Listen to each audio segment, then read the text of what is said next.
बिस्मिल्लाहिर्रहमानिर्रहीम। अस्सलाम वालेकुम नाज़रीन, आप यूट्यूब चैनल देख रहे हैं। मैं इमरान खान हूँ। अभी जब आप ये वीलॉग देख रहे हैं, मैं सुबह के वक्त ये रिकॉर्ड कर रहा हूँ और आज जो है वो तारीख है 25 और सुबह के वक्त आप ये वीलॉग देख रहे हैं। तो आज दो डेवलपमेंट अभी होने वाली है थोड़ी देर में, या इस वक्त हो रही हैं जब आप ये सुन रहे हैं, या हो चुकी हैं। ये बड़ी डेवलपमेंट्स हैं। इनमें एक तो ये है कि इमरान खान साहब का केस लगा हुआ है और ये इस्लामाबाद हाई कोर्ट में है। 8 महीने इमरान खान साहब के वकला ने कोशिश की उनका केस लग जाए। ये एक्चुअली एक केस नहीं है, 2 केसेस हैं इमरान खान साहब के, जो दोनों ही नहीं लगने दिए जा रहे और दोनों में टेक्निकली इमरान खान साहब को परेशान किया जा रहा है। एक तो अलकादर यूनिवर्सिटी वाला केस है जिसमें इमरान खान साहब के खिलाफ फैसला दिया गया था, क्योंकि अडियाला जेल में जो भी अदालत लगती है, जो भी जज आता है, उसको मजबूर किया जाता है कि वो इमरान खान के खिलाफ फैसला दे। तो वो पहले भी फैसले खिलाफ आते रहे हैं, अब भी आइंदा खिलाफ ही आएंगे ऐसा लगता है। बहरहाल इमरान खान साहब के खिलाफ जो अलकादर यूनिवर्सिटी वाला केस आया था, वो उसमें जमानत करवाना चाह रहे थे, क्योंकि उसी एक केस में इमरान खान साहब गुज़िश्ता कई महीनों से गिरफ्तार हैं। अगर वो जमानत हो जाती तो 8 महीने तक उसको लटकाया गया मामले को, और 8 महीने तक लटकाने के बाद पीटीआई ने बहुत कोशिश की, उनके वकला ने बहुत कोशिश की। तो अब आज के दिन में वो केस लगा हुआ है। आज के दिन तक इमरान खान साहब की जो गिरफ्तारी है जेल के अंदर, वो सिर्फ एक मुकदमे में है और वो यही मुकदमा है। अगर आज इमरान खान साहब को बेल मिल जाए तो वो एक आजाद आदमी है, वो बाहर आ सकते हैं। लेकिन जो पैटर्न है वो ये बता रहा है कि जैसे ही इमरान खान साहब का एक केस खत्म होने लगता है तो पहले दूसरे में सजा दिलवाई जाती है, फिर पहले वाला केस खत्म किया जाता है। तो अब सजा किसमें दिलवानी है? वो एक मुकदमा बहुत तेजी से चलाया जा रहा है अदालत में, और जो मुकदमा अदालत में तेजी से चलाया जा रहा है वो तोशाखाना 2 है। तोशाखाना के साथ 2 क्यों लगता है, जरा कभी आपने ये सोचा है? मामला यह है कि ये इमरान खान साहब पे तोशाखाना के हवाले से पहले 2 मुकदमा पहले चलाए जा चुके हैं। अब ये एक और मुकदमा है जो इमरान खान साहब के ऊपर तोशाखाना के हवाले से चलाया जा रहा है। यानी एक ही नौयत का मुकदमा है, उसको अलग अलग करके अलग अलग अदालतों में लगा के अलग अलग सजाएं दिलवाई जा रही हैं, ताकि मैक्सिमम टाइम इमरान खान साहब को जेल के अंदर रखा जा सके। इमरान खान साहब ने इसमें भी एक अपील दायर की हुई है कि जनाब ये रोका जाए ट्रायल, और ये ट्रायल नहीं हो सकता। बरीयत की इमरान खान साहब ने दरखास्त दी हुई है, लेकिन वो भी केस नहीं लग रहा। अच्छा, वो केस ना लगने के पीछे भी एक लंबी कहानी है जो काफी अरसे से चल रही है। जरा थोड़ा सा आपको उसके बारे में बता देता हूं। साकिब बशीर साहब ने उसको बड़ा अच्छे तरीके से एलेबोरेट किया है। बड़े सीनियर कोर्ट रिपोर्टर हैं, जिन लोगों से मैं कोर्ट के मामला सीखता हूं उनमें एक साकिब बशीर साहब भी है, बड़े मेहरबान है। मैं कभी कभी फोन कर लेता हूं, उनकी मेहरबानी, वो चीजें बता देते हैं। वो ये कहते हैं, और उनके लिए भी हैरान कुन है, वो कहते हैं ये भी एक क्लासिकल केस है जिसमें तोशाखाना 2 केस ट्रायल के शुरू में ही एक बरीयत की दरखास्त इमरान खान साहब की जानिब से इस साल 15 जनवरी के लगभग दायर हो गई थी। आज 24 सितंबर तक 0 पर यह केस खड़ा है। यानी 24 सितंबर हो गया, 15 जनवरी से लेकर लगभग 9 माह हो गए हैं और इमरान खान साहब का केस नहीं लग रहा।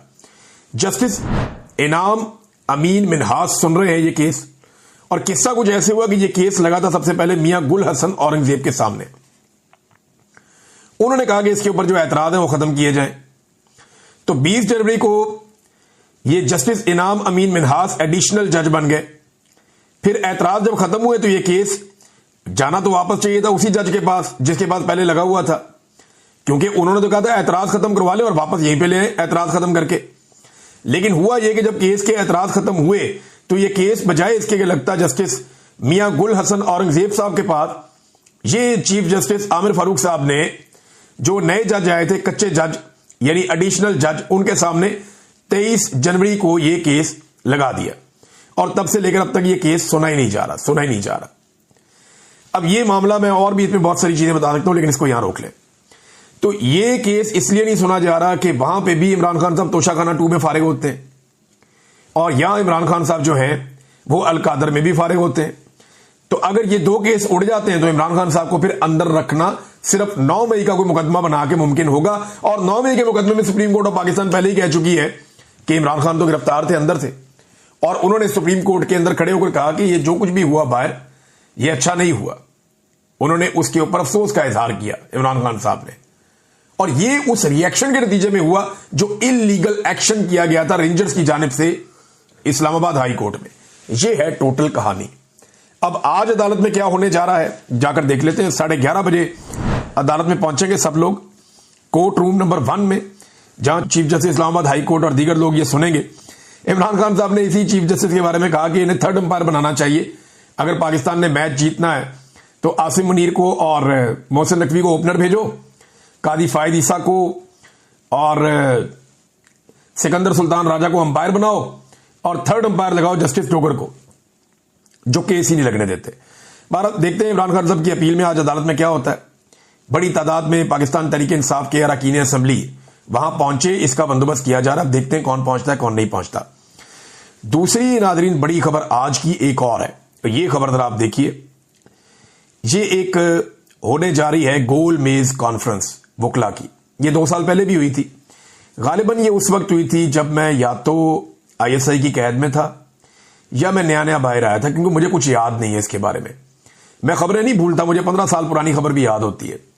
लेकिन ये खबर अगर मेरी नजर से नहीं गुजरी तो इसका मतलब यह है कि या तो मैं उस वक्त ISI की कैद में था, या ये उस वक्त हुई या उसके बाद उस वक्त हुई जब मैं खबरें नहीं देख रहा था, मुझे आइडिया नहीं था, मैं बीमार था। तो नाज़रीन, 26वीं आईनी तरमीम, इस्लामाबाद हाई कोर्ट में आइन और कानून की पामाली, अदलिया के वकार की धज्जियां बखेरने की साजिश और आजाद अदलिया का गला घोंटने की जो कोशिशें हो रही हैं, उनके खिलाफ वुकला की एक गोल मेज कॉन्फ्रेंस हो रही है। अब इस कॉन्फ्रेंस में कौन कौन है, जरा ये नाम आप देख लीजिए। सरदार लतीफ खोसा, एतजाज एहसन, हामिद खान, पूरी तहरीक इन्होंने चलाई थी।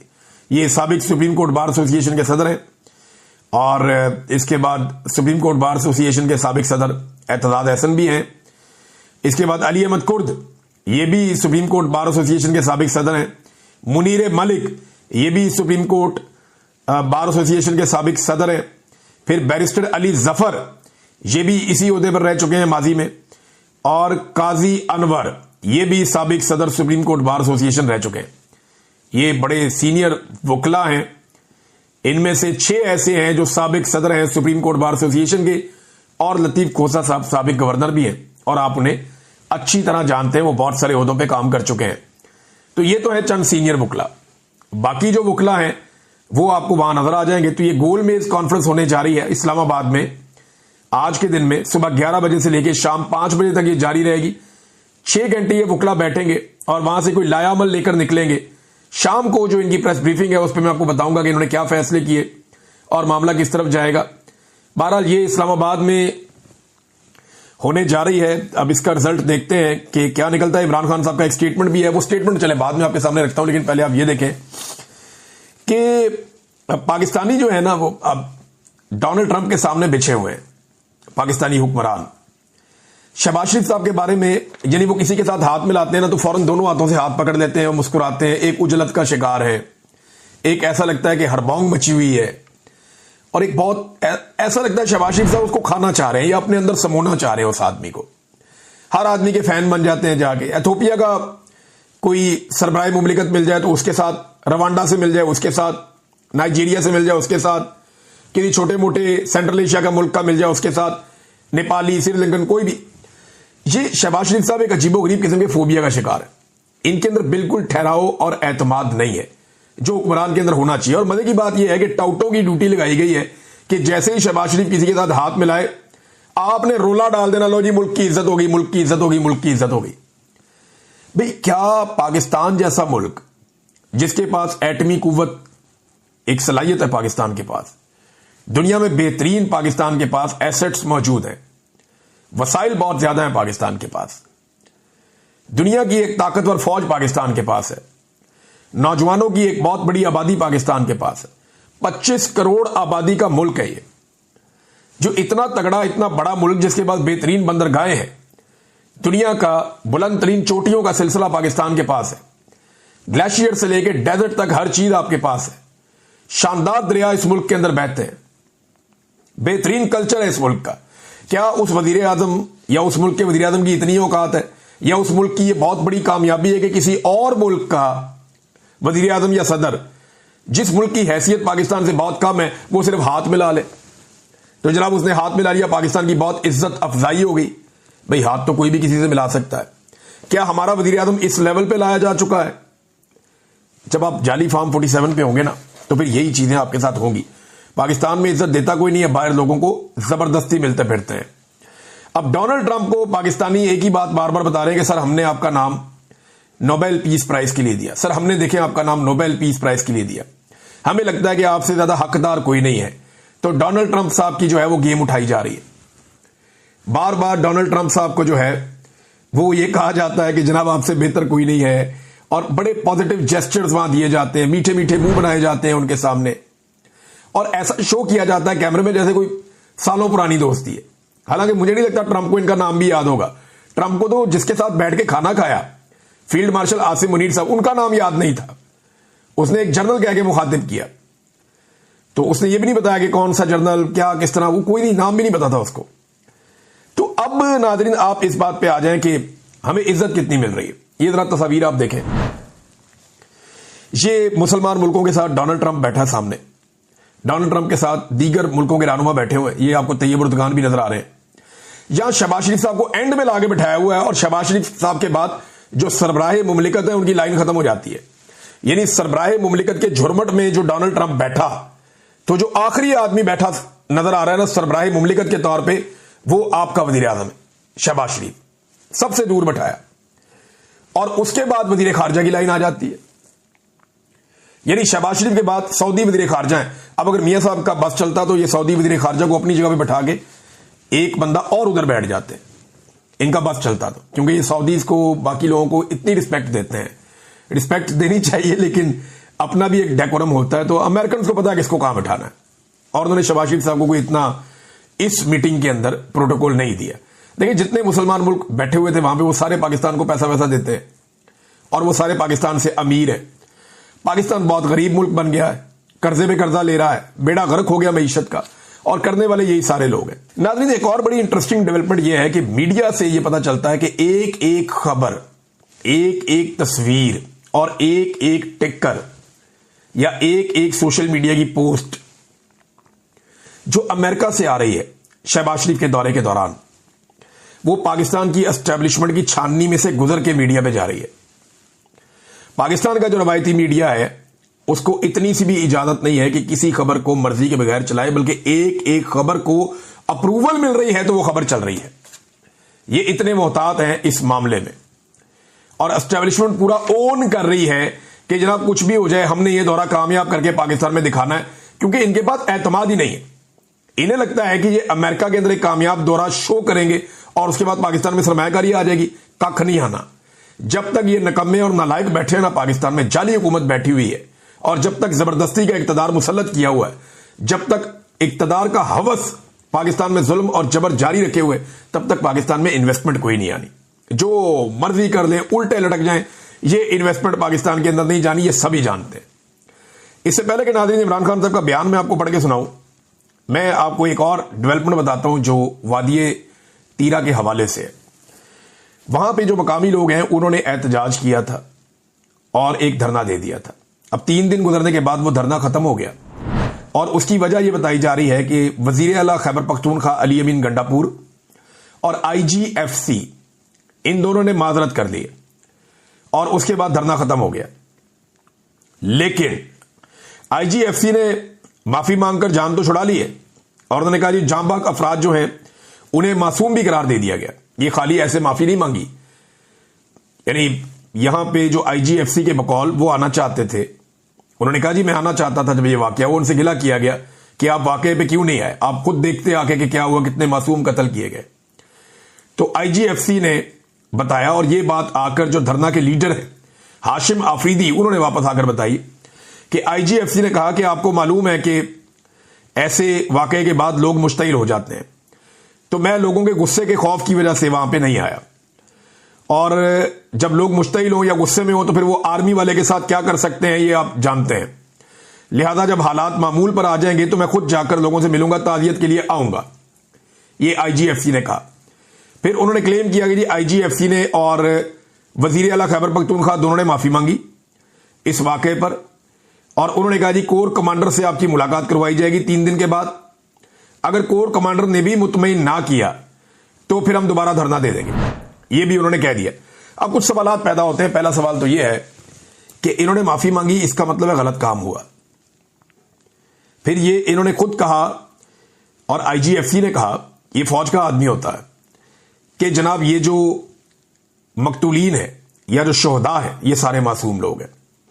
उन्होंने ये तस्लीम किया। तो देखें ना, पाकिस्तान के मीडिया पे सिक्योरिटी राय से खबरें क्या चलवाई गई कि जनाब दहशतगर्दों की फैक्ट्री फट गई, तो इसके ऊपर IGFC को माफी मांगने की क्या जरूरत है, वजीर आला को माफी मांगने की क्या जरूरत है, और ये दहशतगर्द जहन्नुम वासल हो गए तो इसके लिए इन्हें माफी मांगने की क्या जरूरत है। डूब के मर जाना चाहिए उस मीडिया को, और शर्म करनी चाहिए ये खबर चलाने और चलवाने वालों को, दोनों को, जिन्होंने मासूम लोगों की शहादत के ऊपर झूठी खबरें चलाई। पता नहीं कितनी ऐसी झूठी खबरें इन्होंने चलाई होंगी आज तक कि मासूमों को मार के उन्हें दहशतगर्द करार दे दिया होगा। बेशुमार दफा ऐसा हुआ इस मुल्क में, मासूमों का कत्लेआम हुआ जी, दहशतगर्द थे, मारे गए, बात खत्म।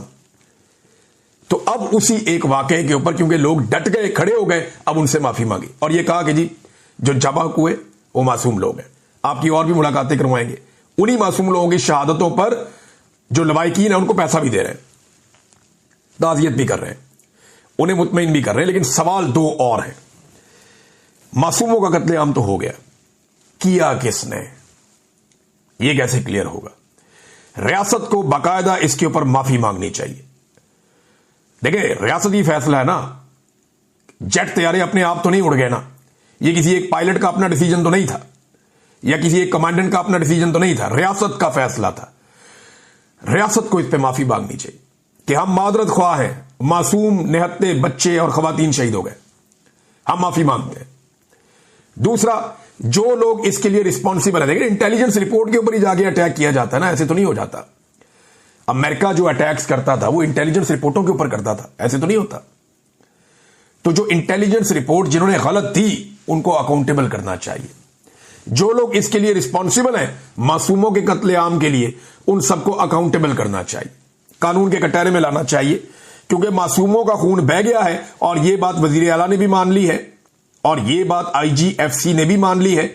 और देखते हैं कि 2 दिन के बाद, अब 2 दिन रह गए हैं कि कोर कमांडर जो हैं वो ये बात मानते हैं या नहीं मानते। इमरान खान साहब का स्टेटमेंट आपके सामने रखता हूं, इंपॉर्टेंट है।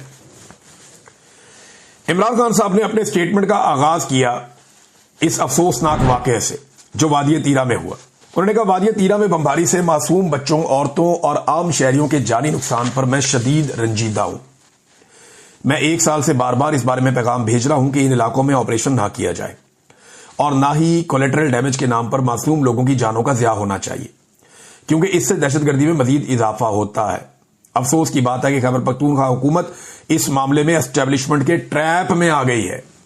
इमरान खान साहब ने खैबर पख्तूनख्वा हुकूमत को क्लीन चिट नहीं दी। उन्होंने कहा, जी मुझे इस बात पे अफसोस है कि खैबर पख्तूनख्वा हुकूमत एस्टेब्लिशमेंट के ट्रैप में आ गई है। हमारे पड़ोसी मुल्क अफगानिस्तान की मिसाल सबके सामने है। हमारे दौर में अशरफ गनी ने हमें बताया कि ऑपरेशन से दहशतगर्दी में इजाफा होता है क्योंकि मासूम लोग मारे जाते हैं। इससे पहले हामिद करजई ने अमरीकियों को बताया था कि जब भी ऑपरेशन होता है बेगुनाह लोग मारे जाते हैं और इनमें से 90% तालिबान के साथ इसलिए शामिल होते हैं ताकि अपने गम और गुस्से का इजहार कर सके। हमने अपने दौर में अफगानिस्तान के साथ ताल्लुकात बेहतर किए जिससे हमारे कबायली इलाकों में भी अमन आया, मगर आसिम मुनीर ने आते ही इस माहौल को खराब करने की कोशिश की। अफगानिस्तान के खिलाफ धमकी आमेज बयान दिए गए। दहाइयों से मुकीम अफगान मुहाजिरीन को खुशअस्लूबी से नहीं बल्कि धक्के देकर मुल्क से बदर किया गया और वहां ड्रोन हमले किए गए जिससे ताल्लुकात मजीद खराब हुए। आसिम मुनीर के ये सब करने के पीछे ये 2 मकासद हैं। नंबर 1, खैबर पख्तूनख्वा में तहरीक इंसाफ की हुकूमत को गैर मकबूल करना। नंबर 2, मगरिब में एंटी तालिबान लॉबीज को खुश करना और यह जाहिर करना कि आसिम मुनीर दहशतगर्दी के खिलाफ जंग लड़ रहा है। आसिम मुनीर सारी दुनिया में फिरता रहा, लेकिन अगर तदब्बुर से काम ले तो सबसे पहले अफगानिस्तान जाकर उनसे बात करनी चाहिए, जो हमारा बरादर इस्लामी मुल्क भी है और जिनके साथ हम 2500 किलोमीटर की सरहद रखते हैं। कबायली इलाकों और खित्ते के अमन के लिए जरूरी है कि 4 फरीकैन, अफगानिस्तान की हुकूमत, पाकिस्तान की हुकूमत, कबायली और अफगानी मिलकर अवाम से बातचीत के जरिए मसाइल का हल निकालें ताकि अमन का रास्ता निकले और मजीद नुकसानात से बचा जा सके। अब नाज़रीन, ये बड़ा इंपॉर्टेंट है। इमरान खान साहब ने एक मरतबा फिर अपने जो डील उनको ऑफर की जाती है उस बारे में इमरान खान साहब ने खुलकर बात की है।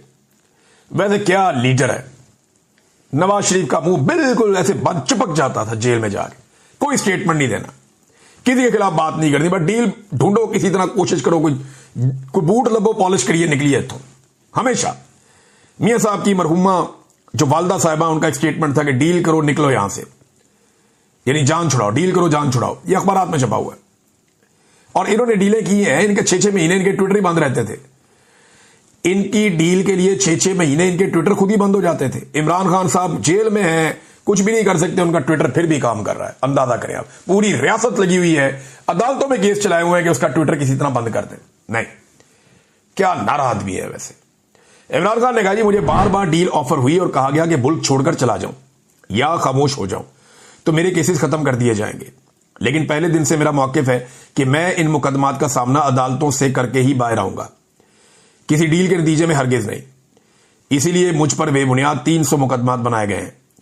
कोई भी और शख्स होता तो इन मुकदमात का सामना नहीं कर पाता, लेकिन मैं जानता हूं कि मैं बेगुनाह और हक पर हूं। यह बात बिल्कुल ठीक है इमरान खान साहब की।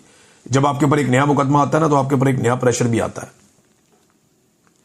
यानी 300 मुकदमा तो बहुत दूर की बात है, मेरे तो 50 भी पूरे नहीं हुए, शायद 40 के आसपास होंगे मुकदमे, अभी बाद में कुछ और भी हुए, तो 50 से कम ही है। तो जब भी एक नया मुकदमा होता है ना, तो एक नई टेंशन जरूर मिलती है कि यार अब एक मुकदमा और लड़ना पड़ेगा, एक मुकदमा और आ गया।